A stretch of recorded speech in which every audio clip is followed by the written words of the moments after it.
ہمارے اماراتی بھائی کہہ رہے ہیں کہ ہم اپنی مرضی سے تیل نکالیں گے اور اپنی مرضی سے قیمت کا تعین کریں گے، جس کے بعد دنیا کی گلوبل مارکیٹس میں ایک بہت بڑا بھوچال آ سکتا ہے، specially in the power sector, oil markets میں۔ پہلے ہی پیٹرول، بجلی، گیس نے پاکستانیوں کو پریشان کر رکھا ہے، اللہ نہ کرے کہ مزید پریشانیاں آئیں، یہی میں دعا کروں گا۔ اور افسوس کے ساتھ کہنا پڑتا ہے کہ اتنا کچھ کرنے کے بعد، اتنا کچھ کہنے کے بعد، اتنا کچھ دیکھنے کے بعد آج بھی دنیا اسرائیل کو نہیں روک پائی۔ لبنان میں حملے جاری ہیں، غزہ میں حملے جاری ہیں، 2023 میں غزہ پہ بمباری شروع ہوئی تھی، دنیا دیکھتی رہی ہے، بڑی بڑی طاقتیں ہیں مسلمان ممالک میں، کوئی کچھ نہ کر پایا، آج بھی وہ مظالم جاری ہیں۔ مجھے بڑے افسوس کے ساتھ کہنا پڑا۔ اپنے مہمانوں کو ویلکم کروں گا، ڈسکشن کا آغاز کروں گا۔ میرے ساتھ موجود ہیں پاکستان کے رہنما، ماہر قانون ہے، کسی تعارف کے محتاج نہیں ہے، قادر خان مندوخیل صاحب۔ السلام علیکم ورحمۃ اللہ، آپ کے وقت کے لیے بہت بہت شکریہ۔ میرے ساتھ موجود ہیں پاکستان تحریک انصاف کے علی بخاری صاحب، کسی تعارف کے محتاج نہیں ہے، ہمیشہ ہماری عزت میں اضافہ کرتے ہیں ہمارے شو میں آ کے۔ علی بخاری صاحب السلام علیکم ورحمۃ اللہ، بہت شکریہ آپ کے وقت کے لیے۔ میرے ساتھ موجود ہیں PMLN کے غوث محمد نیازی صاحب۔ نیازی صاحب السلام علیکم، بہت مشکور آپ کے وقت کے لیے سر، جزاک اللہ خیر۔ گفتگو کا آغاز میں کرنا چاہوں گا قادر خان مندوخیل صاحب آپ سے۔ سر سب سے پہلی خبر جو میں آج ڈسکس کرنا چاہتا ہوں کہ ٹرمپ کا حال کیا ہو گیا ہے سر، بڑی مشکل میں آ گیا ہے ڈونلڈ ٹرمپ، ہر طرف سے اس کو گھیر لیا گیا ہے، دنیا کی سپر پاور، وہی میں جو اللہ تعالیٰ کا کنکر تھا جس نے ہاتھی کو تباہ کیا، مجھے ایران ویسا ہی نظر آتا ہے، ایک چھوٹا سا ملک پابندیوں کا شکار، دنیا کو ہلا گیا، اوپیک سے UAE نکل گیا، دنیا اب تیل کی قیمتوں کو مانیٹر کر رہی ہے، بڑی مشکلات ہیں۔ آپ کیسے دیکھتے ہیں سر قادر خان مندوخیل صاحب سر ٹرمپ کے حالات کو؟ بہت شکریہ جتوئی صاحب۔ پہلے تو ٹرمپ کے بارے میں یہ مشہور ہے کہ ان کے بارے میں کوئی بھی بندہ پریڈکٹ نہیں کر سکتا ہے یا پیشن گوئی نہیں کر سکتا ہے، وہ کچھ بھی کر سکتا ہے۔ اور آپ کے نظر میں وہ رپورٹ نہیں گزری ہے جو ٹرمپ کے مبینہ دوستوں نے کیا کیا حرکتیں کر رہے تھے، کیا کیا معصوم بچوں کے ساتھ خون کا، وہ بھی ایک سٹوری اپنی جگہ پہ موجود ہے۔ باقی جو آپ نے کہا کہ ملکہ سے ہاتھ نہ ملانا، یہ چھوٹی موٹی بدتمیزی تو جب وہ کسی قانون کو نہیں مانتا ہے، کسی UN کو نہیں مانتا ہے، تو یہ بدتمیزی تو اس کی حق ہے، وہ اپنے لیے حق سمجھتا ہے، وہ چیز ہے۔ تو یہ ساری چیزیں ٹرمپ جانے، اس کا اپنا اخلاق جانے، اس کا ملک جانے، ہمارا کیا لینا دینا۔ باقی جو آپ نے اوپیک پلس سے جو UAE نکلا ہے، میرے حساب سے یہ ہمارے لیے اچھی خبر ہے۔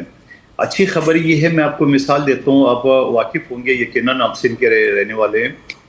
حیدرآباد میں ایک بمبئی بیکری کے نام سے، اور پہلے تو 200 کیک نکالتے تھے، آج کل مجھے نہیں پتا 200 کیک۔ جب میں نے پوچھا کہ یار اتنے لائن سے لوگ لگے ہوتے تھے اور 200 کیک کیوں، تو زیادہ کیوں نکالے؟ اس نے کہا نہیں، وہ اپنا ریکارڈ خراب نہیں کرنا چاہتے ہیں اور کوالٹی نہیں گرانا چاہتے ہیں۔ تو اسی طرح اوپیک ایک تنظیم بناتا ہے، ان کی مناپولی ان ملکوں کی، اور وہ دنیا میں جیسے وہ ٹرانسپورٹ ٹرک اڈے کا یا بس اڈے کا جو ہوتا ہے نا، یا ایئرپورٹ پہ آپ ٹیکسی لیں گے تو وہ لائن سے انہوں نے اپنا فکس کیا ہوا ہے، جو پہلے والے نے جو پیسے بولے اگلا اس سے زیادہ بولے گا، اب مجبوراً پہلے والے کو پیسے دینے پڑیں گے۔ تو یہ ایک مناپولی تھی یہ جو تیل پروڈیوسنگ کنٹریز کا، اور اس لحاظ سے ہمارے لیے اچھا یہ ہو گیا کہ مجھے پتہ ہے UAE ہدایت پہ یہ سارا کام کیا ہے، وہ بھی آپ سب کو پتہ ہے، امریکہ ہی اور کون ہے، اور وہ تاکہ جو ان کا جو یہ جو ایئرپورٹ پہ ٹیکسی کا ریٹ، یا میں بمبئی بیکری کا یا جو چیزیں بتا رہا ہوں، اس سے یہ ہے، یہ کم سے کم یہ جو تیل خریدنے والے پاکستان جیسے غریب ملک، ان کو فائدہ ملے گا۔ لیکن سوال یہ ہے، میں بار بار یہ اٹھا رہا ہوں مسلم لیگ نون کے دوستوں کے سامنے، کہ یہ کیسے ملک ہے ایران، جو ہندوستان کو تو تیل دے سکتا ہے، اڈے دے سکتے ہیں، چابہار پورٹ دے سکتے ہیں، چائنا کو تیل دے سکتے ہیں، ہم پڑوس میں بیٹھے ہوئے، ہماری گیس لائن بارڈر تک آئی ہے، آگے ہم امریکہ کے ڈر کی وجہ سے نہیں لے سکتے ہیں۔ فائدہ نہ گورنمنٹ کو ہوتا ہے اور نہ عوام کو ہوتا ہے، فائدہ ان پیٹرول پمپوں کو ہوتا ہے، اور یا جو بیچ میں لوگ اپنا توڑ جوڑ یا رشوت لیتے ہیں ان کا ہوتا ہے۔ تو اس کے اوپر حکومت کو سوچنا چاہیے۔ اور امریکہ تو آج کل ہمارا سمجھ لو محتاج ہے، ہم اس کی صلح کرا رہے ہیں، تو ان کے سامنے یہ گزارش بھی رکھ سکتے ہیں حکومت کہ جب چائنا کو تیل لینا جائز ہے، باقی ملکوں کو جائز ہے، ہمارے دشمن ملک ہندوستان کو جائز ہے، تو ہم نے کون سا بکری چوری کی ہے جو ہمارے ساتھ یہ زیادتی ہو رہی ہے؟ بالکل صحیح کہہ رہے ہیں۔ میں یہ سمجھ رہا ہوں کہ ساری چیزیں اس طرح سے حل ہو سکتی ہے، لیکن بولنے والا تو ہو نا۔ اب وہ آپ شہباز شریف صاحب کو وزیر اعظم بنائیں گے، مجھے تو امید نہیں ہے کہ وہ بول سکے گا۔ ہاں البتہ فیلڈ مارشل صاحب ضرور یہ بات کر سکتے ہیں، اور ان کو کہنا بھی چاہیے۔ علی بخاری صاحب آپ کی طرف آنا چاہتا ہوں۔ یقیناً بہت ساری باتیں مندوخیل صاحب نے کی ہیں، لیکن ایک طرف جو انہوں نے اشارہ کیا کہ UAE اپنی نئی صف تیار کر رہا ہے جس کے اندر مودی ہے, جس کے اندر نیتن یاہو ہے, جس کے اندر امریکہ ہے, جس کے اندر یو اے ای ہے. آپ کی نظر میں یہ کتنی خطرے کی بڑی گھنٹی ہے؟ ساتھ ساتھ ٹرمپ کا حال اس جنگ کے بعد حضور آپ کی نظر میں. علی بخاری صاحب. بسم اللہ الرحمن الرحیم. اللہم صلی اللہ محمد وعلی محمد. بہت شکریہ طلحہ بھائی آپ کا. دیکھیں طلحہ بھائی, یہ 3 چیزیں آپ نے 1 بائی 1 ساتھ جوڑی ہیں. نمبر 1 میں یہ بتاؤں آپ کو کہ جو یو اے ای کا اس تنظیم سے نکلنا ہے, ہمیں اس کا کوئی فرق نہیں پڑتا جہاں تک میں پاکستان کی بات کروں تو.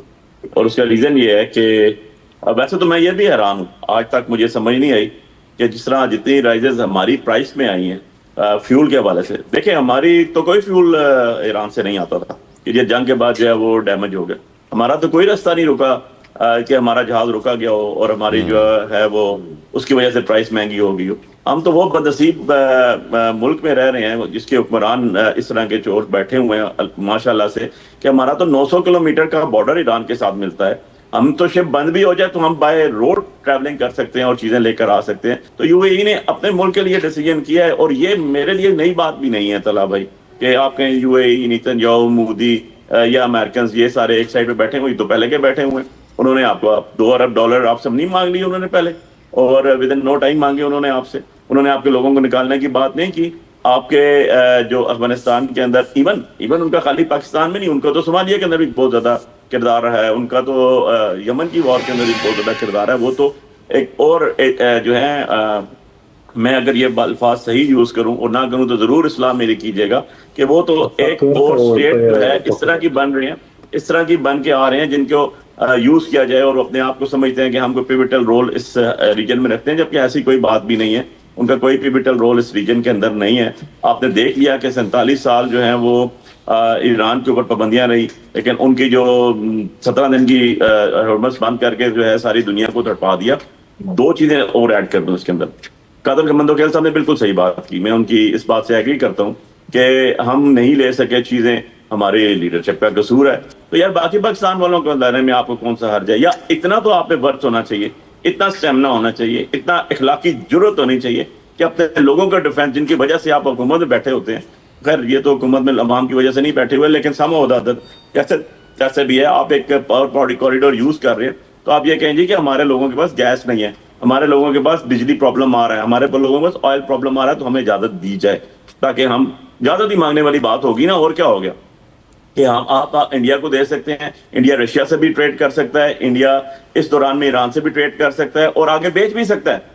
سستا اٹھاتا ہے اور مہنگا بیچتا ہے, خود تو جنریٹ نہیں ہو رہا ان کے ملک میں کوئی بھی.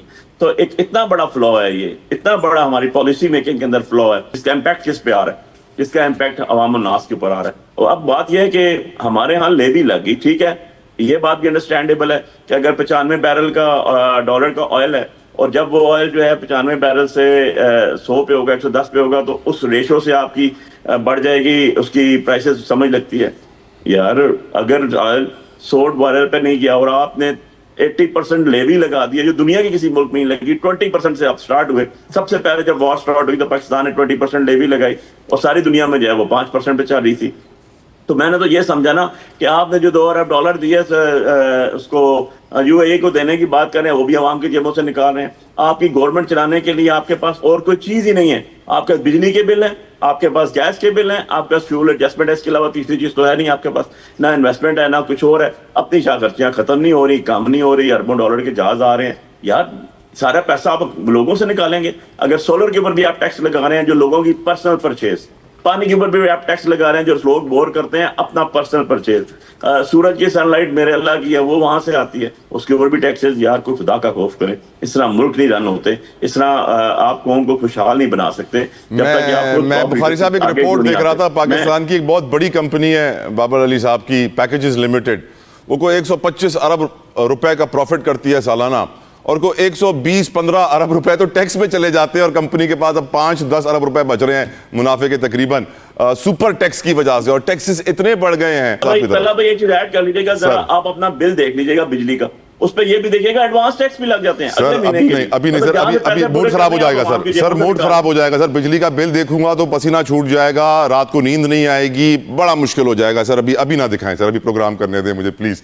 غوث محمد نیازی صاحب بہت شکریہ آپ کے وقت کے لیے. میرا سوال آپ سے یہ ہے سر, آپ کی رائے میں ڈونلڈ ٹرمپ آج کس سچویشن سے, کس سیناریو سے دو چار ہیں؟ آپ کی رائے میں متحدہ عرب امارات اوپیک سے نکل رہا ہے تو تیل کی دنیا میں کیسا طوفان آنے والا ہے؟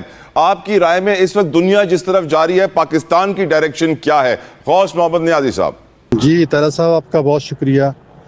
آپ دیکھیں جی جو دنیا میں حالات چل رہے ہیں اور ڈونلڈ ٹرمپ کا جو حال ہے, ایک سپر پاور تھی اور اس نے جو آپ دیکھو وہ سپر پاور ایسا لگتا ہے کہ وہ جس طرح کا ایران اس نے مقابلہ کیا ہے اور ایران کی وجہ سے اسے ہزیمت کا سامنا کرنا پڑا ہے, اور جو امریکہ خود نہیں کرنا چاہتا تھا یہ اس کے ساتھ جو اسرائیل کے کہنے پہ سب کچھ کیا ہے اور اس کی وجہ سے اسے پوری ہزیمت کا سامنا کرنا پڑا ہے. تو ٹرمپ کو تو اپنے اقتدار بچانے کے لیے یا وہ جو ہے وہ بہت کچھ کرنا پڑ رہا ہے. اس کے خلاف آپ کو پتہ ہے کہ کانگریس میں باتیں ہونے لگی ہیں کہ 25 ترمیم کے ذریعے ڈونلڈ ٹرمپ کو ہٹا دیا جائے. ایسی باتیں بھی ہونے بڑی اور اس بات میں بڑی شدت جو ہے. دوسرا یہ نومبر میں ڈیموکریٹس جو الیکشن ہو رہا ہے ان کے, تو وہ بھی اس کا امکان ہے کہ شاید جو ریپبلکن وہ شکست کھا جائیں گے, جس کے بعد اس کے اختیارات یا جو فائنانس کے اختیارات ہیں ٹرمپ کے وہ ختم ہو جائیں گے. تو ٹرمپ کو تو کوئی سمجھ نہیں آ رہی. اور ظاہر ہے اوپیک جو اس طرح امریکہ جو ہے وہ بریکٹ سے نکلا تھا اور ساری برطانیہ نکلا تھا بریکٹ سے, تو یہ بھی ایک مطلب غیر یقینی صورتحال ہے. اس کے متعلق پریڈکٹ نہیں کر سکتے کیا ہوگا.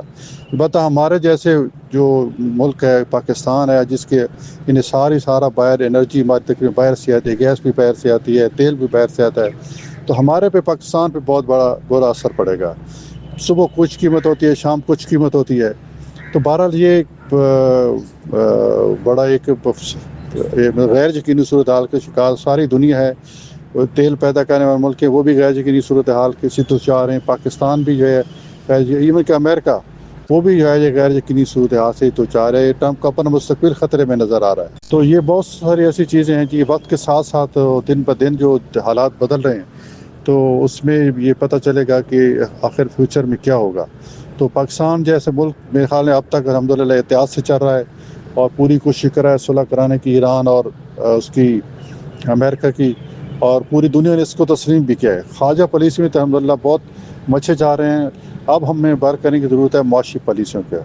اور خواجہ جی اگر مسئلے حل ہو جاتا ہے جس طرح کہ اب حمس کا مسئلہ ہے جہاں ہمارے جہاز گزرتے ہیں, اللہ کرے جلدی ہے یہ حل ہو جائے, تو پھر اس کے بعد ہم انشاءاللہ جو ہے وہ معاشی حالات کو بھی اس کی طرف دیکھیں گے اور اس پہ انشاءاللہ قابو پائیں گے. پاکستان کی تاریخ میں ہم نے پہلے کبھی اس طرح ججز کو ٹرانسفر ہوتے ہوئے نہیں دیکھا جس طرح ہم آج دیکھ رہے ہیں. گفتگو یہی کی جا رہی ہے کہ آج ججز بھی بیوروکریٹس بن گئے. جس طرح بیوروکریٹس کو ایسے لگایا جاتا تھا ججز کو بھی لگایا جا سکتا ہے. میرے ساتھ دو ماہر قانون معزز مہمان موجود ہیں. میں مزید گفتگو اس پہ نہیں کرنا چاہوں گا سچویشن پہ, ان سے جاننا چاہوں گا ان کی رائے. علی بخاری صاحب, پہلے آپ کی طرف آؤں گا. حضور, آج ہم ذوالفقار علی بھٹو کے کیس کو یاد کر رہے ہیں. جسٹس صفدر حسین شاہ صاحب کو, اللہ تعالیٰ ان کے درجات بلند فرمائے, ان کو یاد کر رہے ہیں اور سوچ رہے ہیں کہ کس کرب سے وہ گزرے ہوں گے جب پاکستان سے پیدل نکلے تھے افغانستان کے راستے, اور عدلیہ کو کنٹرول کرنے کے لیے کیا کچھ کیا جاتا رہا ہے اور کیا کچھ کیا جا رہا ہے. جو محسن اختر کیانی, طارق جہانگیری صاحب, سمن رفت صاحبہ, بابا ستار صاحب, یہ سارے معزز جج صاحب, سردار اسحاق احمد خان صاحب, یہ سارے معزز جج صاحبان جنہوں نے خط لکھے, آواز اٹھائی, اور لگ یہی رہا ہے کہ حکومت کی چلے گی. آپ کی رائے سر؟ بالکل طلحہ بھائی, آپ نے جو بات کہی وہ کم سے کم میرے تو دل کی بات کہی آپ نے, اور میں سمجھتا ہوں کہ اس سے بڑا ظلم اس ملک, اس قوم کے ساتھ نہیں ہو سکتا. اور 78 سالوں میں اگر سب سے بڑا ظلم ہوا ہے اس ملک کے ساتھ تو یہ جو جوڈیشری کا حال کر دیا گیا. اور اس کے اوپر مجھے حیرت اس بات کی ہے کہ یہ سب سے زیادہ اس کا حال کرنے والے ہیں, ان میں آپ کے لاء منسٹر صاحب اور ان کی ٹیم پوری بیٹھی ہوئی ہے, وہ شامل ہے. لیکن 6 ججز نے خط لکھا تھا, اور جو خط لکھا تھا اس کے انگریڈینٹس کے اوپر بھی میں نہیں آتا ہوں, وہ سب کو پتہ ہے کیا ہے. سب سے پہلے وہ طارق جہانگیری صاحب کو جانا پڑا کیونکہ وہ میرے الیکشن پٹیشن کو ڈیسائیڈ کر رہے تھے ود ان نو ٹائم, اسلام آباد کی الیکشن کی. اس کے بعد ون آفٹر اندر آپ دیکھیں سارے وہی جج یہ جنہوں نے خط لکھا تھا. اور اب بات یہ ہے کہ کون سا جج آپ کا فیصلہ انصاف کے مطابق کرے گا.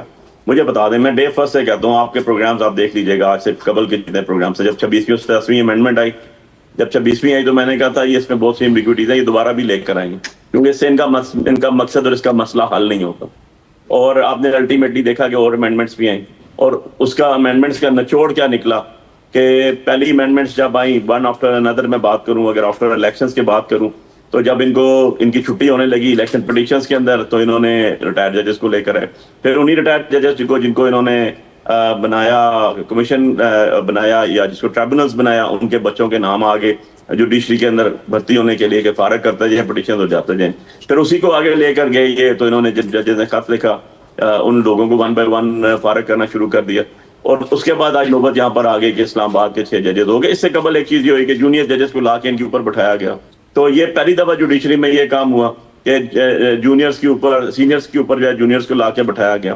اور الٹیمیٹلی آج آپ نے دیکھ لیا کہ اس کی امینڈمنٹس کی ساری جتنی بھی کڑی تھی, کس وجہ سے ہوئی, کیوں ہوئی, سامنے نظر آ رہی تھی. لیکن افسوس اس چیز کا ہے کہ میں اس ٹائم بھی کہتا تھا, اور بڑے ادب سے قادر مندوخیل صاحب میرے بھائی ہیں, ہماری لیگل فیکلٹی کے بھی ہیں, ادروائز بھی میرے بڑے ان سے اچھے ریلیشنز ہیں, کہ میں پیپلز پارٹی والوں کو کہتا ہوتا تھا کہ ایسا کام مت کریں آپ ذوالفقار علی بھٹو کو رونا چھوڑ دیں گے, اس کے بعد جو کچھ ہوگا کل آج ہم ہیں, کل آپ کی باری آ جائے گی. سو یہ اب جو گرے انہوں نے ہاتھوں سے باندھی ہوئی ہیں, اب دانتوں سے انہوں نے بھی کھولنی ہے, کیونکہ یہ اس میں برابر کے شریک تھے. یہ بھی کہہ دیجئے کہ وکیل بک گئے, پہلے وکیل بکتے نہیں تھے, تحریکیں چلاتے تھے, اب بک گئے. یہ بات بھی بالکل درست ہے کہ جتنا بار کے اندر فنڈنگ کی گئی, خالی اسلام آباد بار کو 6 ارب سے زیادہ پیسے دیے گئے, ذرا چیک کر لیجئے گا جا کے.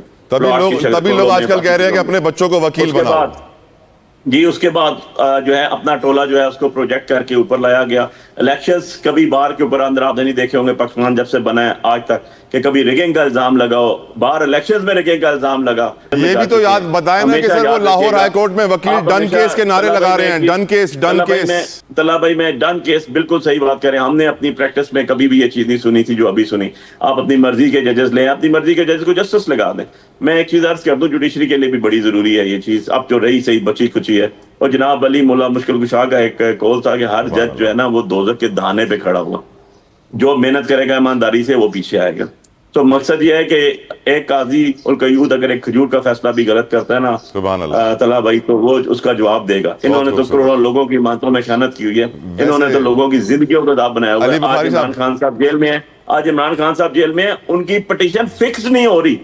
یار فیصلہ تو بعد کی بات ہے نا. ان کی مندوخیل صاحب یہ الزام بظاہر یہ نیریٹو بلڈ کیا گیا سر, یہ بظاہر نیریٹو بلڈ کیا. جلدی سے آپ یہ دیکھ لیں کہ جن ججوں نے عمران خان صاحب کو ریلیف دیا, ان ججوں نے نواز شریف کو بھی ریلیف دیا. اگریڈ. آپ کو معلوم ہے مندوخیل صاحب ان چند وکیلوں میں سے ہیں پاکستان کے جو عدلیہ کے ایسے کریٹیک ہیں اور ایسے کھل کے بات کرتے ہیں جو کوئی نہیں کرتا, جن کی وجہ سے میں ان کو سلام پیش کرتا ہوں اس بات کے اوپر. اور ہمیشہ یہ کہتے ہیں کہ جس طرح جوڈیشری میں لوور عہدوں پہ امتحان اور ٹیسٹ اور انٹرویو لیے جاتے ہیں, کاش ججوں کے لیے بھی اسی طرح اسکروٹنی ہو. مندوخیل صاحب آپ کی رائے اس پوری صورتحال پہ سر. جتوئی صاحب ججوں کے اپارٹمنٹ میں آپ کے پروگرام میں کافی میری بات کی ہے, قومی اسمبلی میں بل بھی پیش کیے میں صرف ہمارے چھوٹے بھائی علی بخاری صاحب سے پوچھنا چاہتا ہوں کہ جب جسٹس محسن اختر کیانی صاحب وزیر اعظم کو نوٹس دے سکتا ہے اور عدالت طلب کر سکتا ہے, تو عمران خان صاحب جو ملاقات میں کون سی رکاوٹ تھی جو نہیں کر سکتا؟ بار بار وہ کورٹ ہدایت بھی دے چکی تھی آپ کو ملاقات کی, مگر وہ کیوں وزیر اعظم کو اور مریم بی بی کو اس نے نہیں طلب کی ہے جسٹس محسن اختر کیانی صاحب نے. اور یہی جسٹس محسن اختر کیانی صاحب تھے جب وہ شہباز شریف کے پرنسپل سیکرٹری جو اس وقت ایڈوائزر ہیں ان کے توقیر شاہ, ان کی ہدایت پہ میری خصوصی کمیٹی قومی اسمبلی کے سارے پروسیڈنگ کو عوام میں اڑا دیے, جبکہ آرٹیکل 9 کے تحت کوئی عدالت اس میں انٹرفیئرنس نہیں کر سکتا ہے. اور پھر اسی اسلام آباد ہائی کورٹ کے 6 ججز صاحبان نے جو نے ایک بینچ بنا کے اور 2 اینکر کو شوکاس دیے اس کو بچانے کے لیے. پھر اسلام آباد بار کے صدور میرے ساتھ مختلف شو میں بیٹھے تھے, وہ کہتے ہیں نہیں جج بننے کے لیے دورین شریعت کوئی وہ نہیں ہے. تو پھر میں نے مثال سنا, ایک مرتبہ میں اندرون سندھ جا رہا تھا, ایک ہوٹل پہ چائے کے لیے رکا, ہوٹل کے اندر لکھا ہوا تھا کہ یہاں چوری کرنا منع ہے. تو میں نے کہا بھائی جب سیاستدان کے لیے کونسلر کے لیے دوری شہرت منع ہے تو ججز کو کہاں وہ کہہ رہے لکھا نہیں ہے. قادر خان مندوخیل کیوں بکواس کرتا ہے روزانہ ٹی وی پہ, بتا دیں ہمیں. لیکن جب ٹرانسفر کیے تو بڑی پریشانی ہو گئی ان کو. سمن رفت, باقی رفت صاحبہ اچھی جج ہے میرے نظر میں نے اس کے بارے میں کوئی سنا نہیں ہے. طارق جہانگیری, منصور علی شاہ, اطہر من اللہ, ان کے بارے میں بھی بتائیے. وہ تو پی ٹی آئی کے لیے جو بول رہے تھے تو میرے خیال میں پی ٹی آئی کی سزا تو مل گئی ان کو ایز اے ججز کورٹ میں ایسا نہیں بولنا چاہیے. اور منصور علی شاہ صاحب نے جو پی ٹی آئی کے ایم این اے کو ریلیف دیے, جو ان کے کیسز میں ریلیف دیے, پکڑ کے پی ٹی آئی کے وکیل جب اس کے کورٹ میں جاتے تھے اور ہوا کی طرح وہ ریلیف لے کے آتے تھے, تو اندھے تو نہیں ہے. یعنی آپ کہہ رہے ہیں جو صفدر حسین شاہ صاحب کے ساتھ ہوا تھا وہ آج نہیں ہو رہا, آج کچھ اور ہو رہا ہے. دیکھیں صفدر حسین شاہ کا مجھے اس کا بیک گراؤنڈ کا نہیں پتا, اتنا مجھے ضرور ہے کہ اس وقت بھی جوڈیشری نے شہید بھٹو کا کیس جو نا ڈائریکٹ ہائی کورٹ میں چلایا تھا, جو علی بخاری صاحب یا کوئی اور وکیل بتا نہیں سکتا ہے 78 سال میں کوئی کیس چلا ہے یا آگے چلے گا, اتنا مجھے پتا ہے. اس کیس کا بیک گراؤنڈ نہیں پتا کہ صفدر حسین شاہ صاحب کو کیوں ہٹایا یا کیا تھا, مجھے نہیں پتا. مجھے جسٹس جہانگیری صاحب کے ساتھ بھی ہمدردی ہے جو اس کی ڈگری کو جعلی قرار دی گیا ہے. بات یہ ہوتا نا, میں تو بات اپنی مزاج کے مطابق کروں گا, وہ تو نہیں کروں گا کہ جس نے میری پارٹی کو ریلیف دیا ہے اس کا میں تعریف کروں گا, جس نے ریلیف نہیں دیا اس کی تعریف نہیں کروں. میں تو سب کا شجرہ آپ کے سامنے رکھ رہا ہوں. لیکن سوال یہ ساری چیزیں کہ جب پاکستان میں بیوروکریسی ٹرانسفر ہو سکتے ہیں, پولیس افسران ہو سکتا ہے, تو ججز آسمان سے تو نہیں اترے نا, وہ کیوں نہیں ہو سکتا ٹرانسفر؟ لیکن جب آپ یہ بات کرتے ہیں حضور, جب آپ یہ بات کرتے ہیں مندوخیل صاحب, بہت اچھی بات ہے, اکاؤنٹیبلٹی اکراس دا بورڈ ہونی چاہیے, لیکن سیڈلی نہیں ہوتی نا سر. جو طاقتور ترین ہیں ان کی اکاؤنٹیبلٹی نہیں ہے, جن کے پاس تھوڑی سی کم طاقت اب بچی ہے ان کی اکاؤنٹیبلٹی ہوتی ہے. پنجاب حکومت کے فائنانس ڈپارٹمنٹ کی بجٹ دستاویزات سے جو ڈیٹیل سامنے آئی ہیں اس کے مطابق وزیر اعلیٰ پنجاب کے سیکریٹریٹ کا سالانہ خرچہ 170 کروڑ روپے ہے, ماہانہ خرچہ 14 کروڑ 17 لاکھ روپے ہے. 728 ملازمین ہیں جن کی بیسک سیلری 112 کروڑ روپے ہے, بیسک سیلری 30.2 کروڑ روپے ہے اور الاؤنس 81.7 کروڑ روپے ہے. تو اس طریقے سے 1.12 ارب روپے سیلری میں جاتے ہیں. ایسے ملک میں جہاں پر اتنی مشکلات ہوں کہ ہم پی آئی اے کے 33 جہاز 10 ارب میں بیچ دیتے ہیں اور پھر وہاں پہ ہم ایک 10 ارب کا ایک جہاز خریدتے ہیں جس کے 2 پائلٹ بھی رکھتے ہیں, اس کی تنخواہیں ڈالرز میں 32, 35, 38 ہزار ہوتی ہے. یقیناً صورتحال جو اس وقت لوگوں کی ہے اور جو صورتحال حکمرانوں کی ہے اس میں بہت بڑا فرق پایا جاتا ہے. کیپٹلزم میں کہا جاتا ہے رچ گیٹس ریچر, پور گیٹس پورر. لگ یہی رہا ہے کہ ہمارے حکمراں باتیں بڑی بڑی کرتے ہیں لیکن کام وہ نہیں کر پاتے, تضاد پایا جاتا ہے قول و فعل میں. مندوخیل صاحب آپ سے شروع کرنا چاہوں گا سر, یہ جو نمبرز سامنے آئے ہیں اس سے لگ تو یہی رہا ہے کہ کہا جاتا ہے کہ ہم کٹوتیاں کر رہے ہیں, ہم پیٹرول نکلیں گے, ہم گاڑیاں ڈاؤن کر دیں گے, کم گاڑیاں استعمال کریں گے, پر حقیقت اس کے بالکل برعکس ہے. باتیں کروڑوں کی, دکان کس کی وہ ہم سب جانتے ہیں.